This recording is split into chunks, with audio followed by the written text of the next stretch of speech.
Hello, I'm Anita McVeigh. This is the Iran War Today, our briefing bringing you up to date with all you need to know. Let's start with some of today's key developments.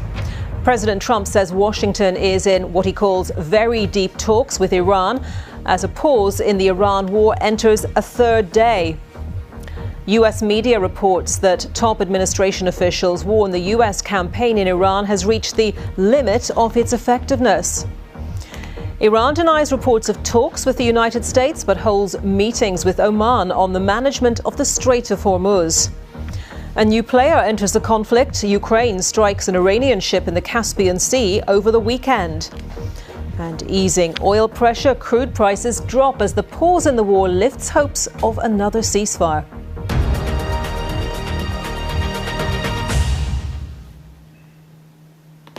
The US and Iran have paused military strikes on each other for the third consecutive night, as President Trump says he is giving diplomacy another chance. There have been no attacks since Thursday night. In an interview with Axios, Mr. Trump said, quote, "We are in very deep talks with Iran. If they don't work out, we will go back to very strong military action." Speaking to Fox News, Mr. Trump's ambassador to the United Nations, Mike Waltz, had this to say. As the president said, we are locked and loaded. Even more assets are going into theater, but he's giving talks some space. He's giving it a little bit of room. We've had both Oman and Iran and a number of our other negotiators engaged at every level, from the most senior levels all the way down to the technical level over the past few weeks. Well, the decision to halt the strikes after 13 consecutive nights came after President Trump met his senior military advisors. US media reports say officials warned the president that American weapons stockpiles are running low, a claim Mike Waltz has rejected. The news website Axios also reports that the top US commander in the region told Mr. Trump the campaign had reached the limits of its effectiveness. Well, with me now is our defence correspondent, Jonathan Beale. So, Jonathan, if the US military tactics and approach isn't effective anymore, if we take that view, what are the options then for President Trump? Well, I think he was saying Admiral Brad Cooper, who's the US Central Commander who's overseeing this campaign, that I think 20% is what he was quoted as saying of targets, military targets in Iran, are still potential targets, but as the war goes on, the longer it gets, that target list gets shorter, and the US has already carried out 14,000 strikes in Iran, 1,000 since the bombing campaign resumed. So really, what are the military options?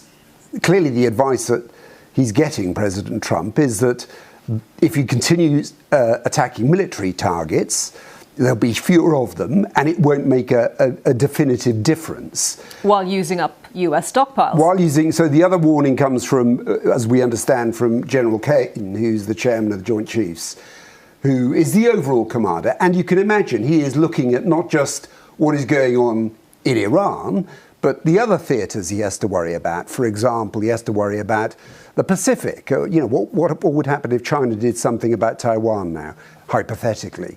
So he has to consider the US stockpiles. And if you look at the US stockpiles, I mean, the figures are classified.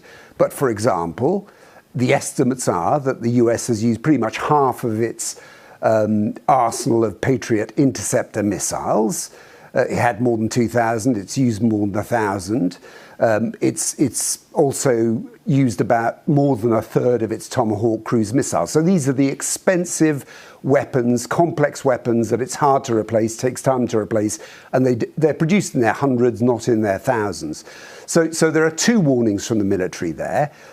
But President Trump clearly in this latest intervention is saying, yeah, give diplomacy, let the talks happen, but he is prepared to go back to military action if they don't go anywhere. Yeah, and a brief thought, Jonathan, on where all of that leaves Iran. Well, Iran has said it's ready to retaliate, and it's shown it's ready to retaliate with the resumption of US strikes. I mean, the military options for the US are not great. To carry on taking out fewer targets, military targets in Iran, to expand the target list to include civilian targets, that wouldn't be great in terms of concerns about war crimes, and it would make the war even more unpopular, potentially, which President Trump has to worry about. for the midterms, and then using ground troops, which, has been floated a few times. Clearly, there are concerns about US casualty numbers, and 18 at the moment, hundreds injured. If those figures grow coming up to the midterm elections for President Trump, that would not be good news. OK, Jonathan, thank you very much for that. And let's pick up on that point with our White House reporter, Bernd Debusmann. So, Bernd, give us what you're hearing there in Washington. As Jonathan was alluding to, President Trump, with about 100 days to go now until the midterms, will be very much focused on the impact this war might be having on the Republican Party. Certainly, and while he might not be in the ballot in November, many Republicans are, and they'll be hearing from constituents that are growing increasingly concerned again about rising price of petrol, for example, compounded with inflation and the sense among some, even within Trump's MAGA base, that the U.S. is again embroiled in an open-ended foreign war of the kind that he promised very specifically he would avoid if he were to return to the White House. So I think there's growing concern here in Washington, certainly among Republicans, of what this all means for those midterms. And I think many of Trump's allies will be hoping this wraps up quickly and cleanly well before the midterms, but the clock is very much ticking.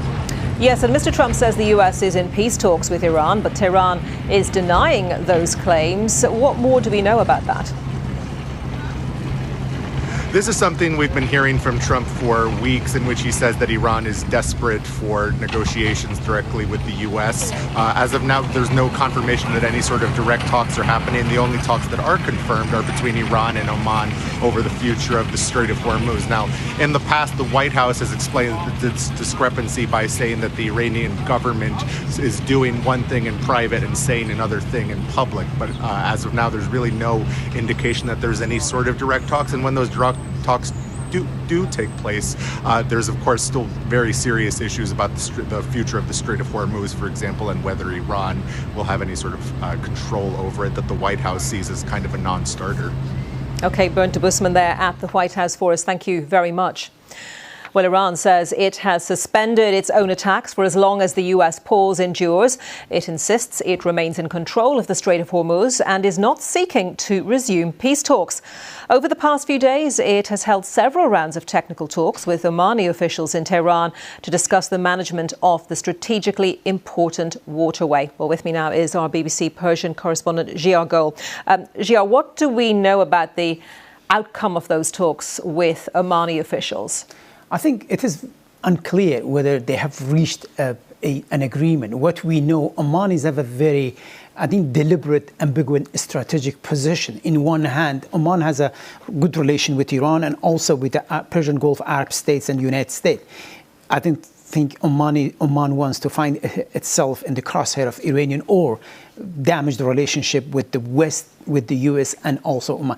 What we are hearing just today, Iran's deputy foreign minister said Omanis were proposing a safe passage, a corridor close to south of Omani coast, so the ship could pass through until this negotiation is going on. And he said, Gharibabadi, Iran's deputy foreign minister, he said Iran flatly denied that and rejected that proposal. Also, we are hearing Omani have proposed a regional consortium, so the regional government could join it for a safe passage of ships in the Strait of Hormuz, and they don't talk about toll, but it's not clear whether Iran will agree with that. But Iran is insisting on imposing toll on shipment and passage of ships in the Strait of Hormuz. But it seems Oman, as I said, deliberately has a very unclear position regarding to this, and they don't talk about this issue at all.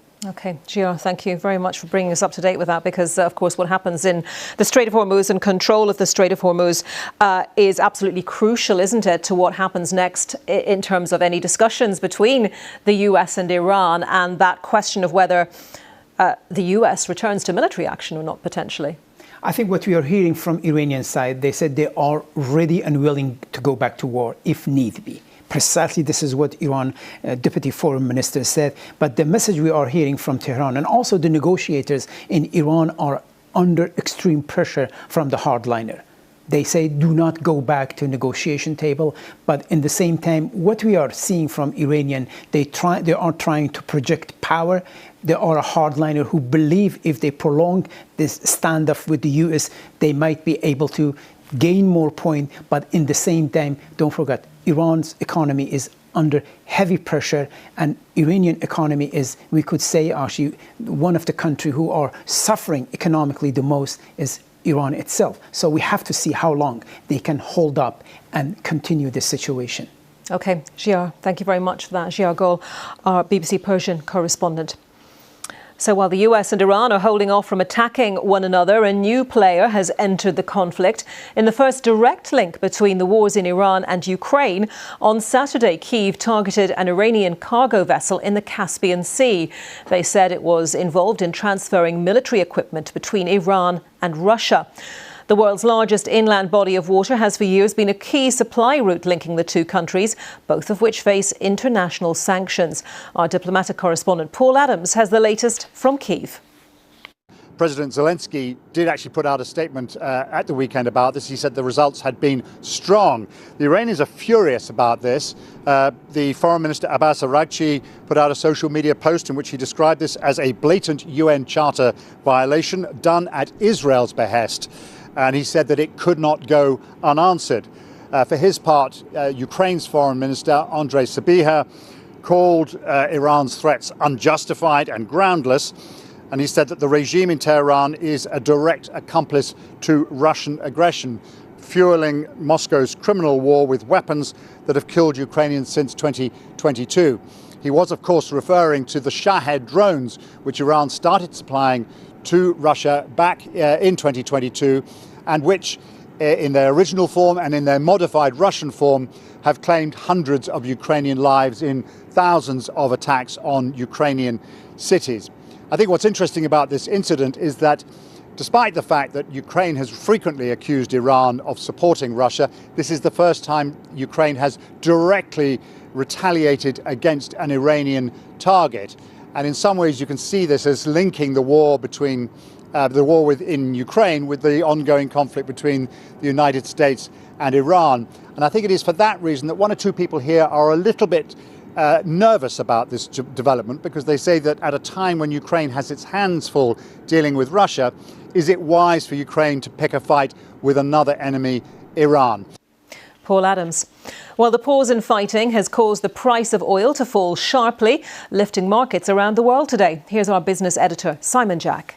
Again, we've seen significant volatility in the oil market today. If you look back at the end of last week, we saw Brent crude prices above $100 after a sustained nearly 2-week period of mutual attacks between the US and Iran.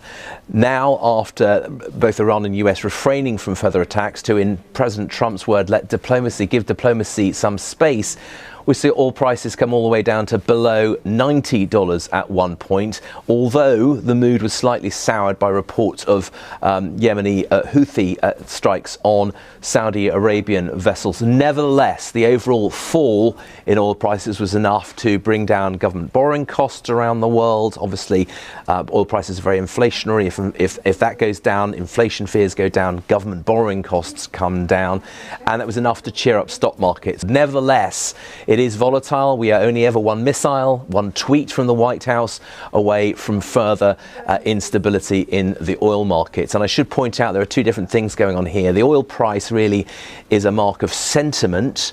But if you look at the physical, what's actually physically going on, the number of ships making it through the Strait of Hormuz has slowed to a trickle. There's something like 8 to 10 vessels going through, and that means physical supplies remain very stretched. And one reason why we're seeing things like petrol prices here in the UK, there was a warning they could be back to some of the highs we saw back in May and June. One other thing to look out for is that northern European countries have been using a lot of gas in order to create electricity, given the very high temperatures, which they don't usually use this much electricity in the summer, and storage levels are very low for this time of year. Usually storage tanks around Europe be 80% full. They're only 50 to 60% full. So a lot of warnings today that we are storing up a potential gas shortage as we go into the winter. So even as we swelter in the summer and parts of France are on fire, many traders' thoughts are turning to this winter and possible shortages ahead.